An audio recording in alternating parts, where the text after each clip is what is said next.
Do you want to learn how to animate like this? Don't worry, twin. I got you. I usually use 1080p with 60 FPS since I know my iPad can handle it. For now, I will be using 30 FPS for the brokies who have a potato of a phone. First, you will need to export your audio. I usually export my audio directly from a video I have downloaded. Go to where it says Extract Audio. This can be found in the Info tab.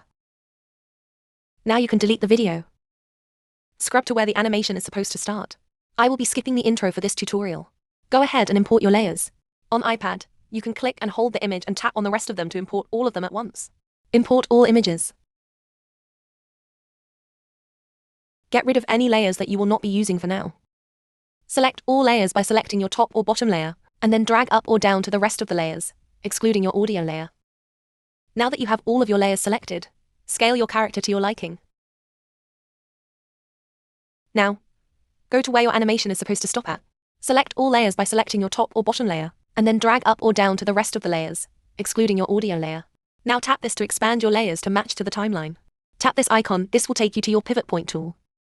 Now to explain what pivot point does. This helps anchor your objects and/or layers into one specific point of the canvas. Anchoring with the pivot point tool helps with rotation and scaling, so then you can rotate and scale in a specific direction.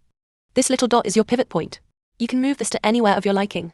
Now let's apply this information to the animation. Watch carefully on where I place my pivot points.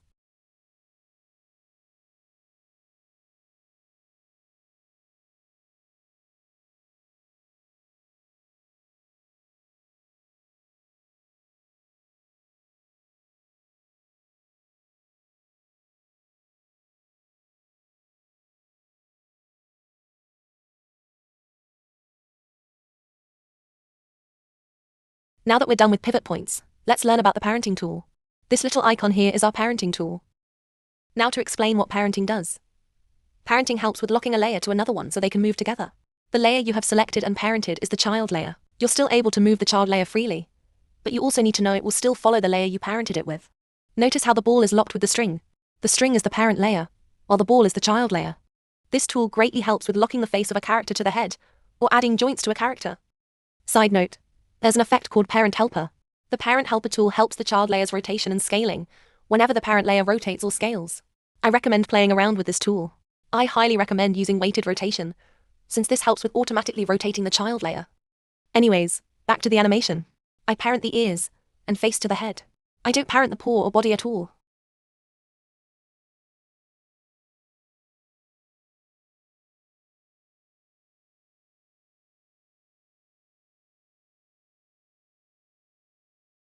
Now, we're ready to start animating.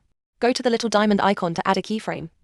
I feel like this is basic knowledge, but I will still explain it. Keyframes helps move an object from point A to point B, whether by moving, rotate, scaling, or skewing the layer. While we're here, let's talk about the graphs. Graphs help with easing and making your animation smoother. There's multiple types of graphs you can do and create.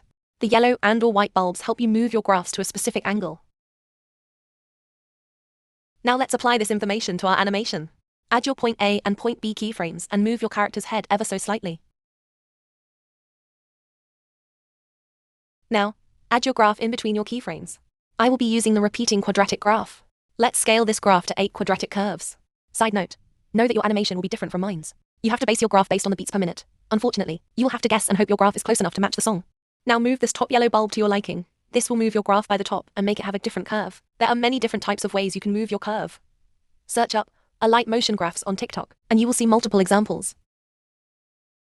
Copy the curve you use for the head. Now, for the face, I move my keyframes 2 frames more forward to add a delay. This helps with adding more bounce to your animation. Move your face down a little bit. Paste your curve. This is what your animation should look like so far. Yay! Do the same process on what you did with the head layer, to your paw or hand layer. The only difference is you should move your hand down a bit diagonally, instead of vertically. Paste the same graph. Let's rotate our paw a bit. Do the same process as the face. Move your keyframes 2 frames forward for delay.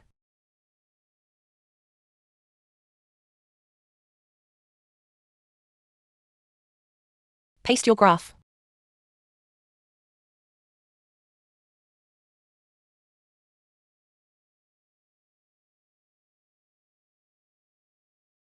Same process with both of the ears.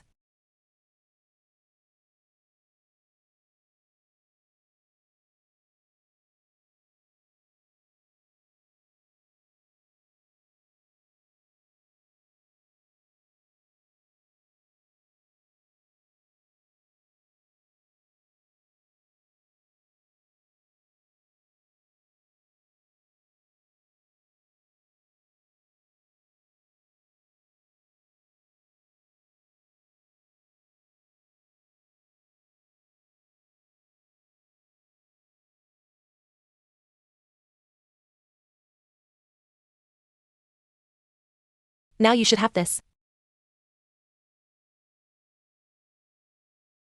Now do the same process of what you did with the head to the body. I sometimes make the body bob down and up with the head or vice versa. Truly up to you.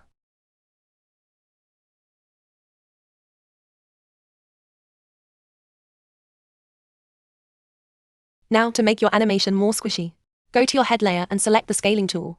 Add the usual 2 keyframe delay. Go to your point B keyframe and squish the head ever so slightly.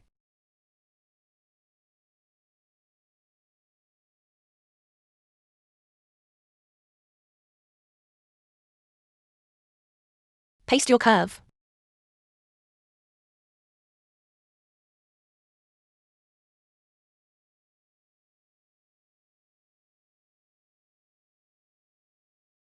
Same process with the face, but add more squish to it.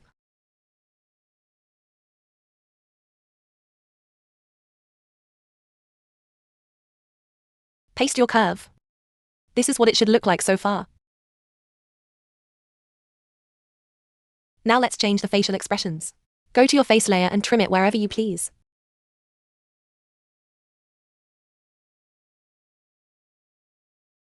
While on the face layer, go to Color and Fill, then press Select Media.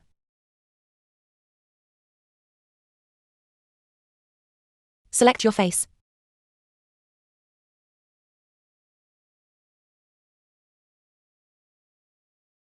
And now you're done.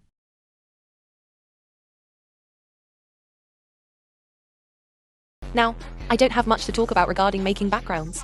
There's multiple effects on Alight Motion and tutorials already regarding backgrounds. You can also search up blank animation meme free background, and there's most likely something you can use. Or just do what I do and add a spinning star as the background. Now obviously the way I animate might be niche or not how many people do it.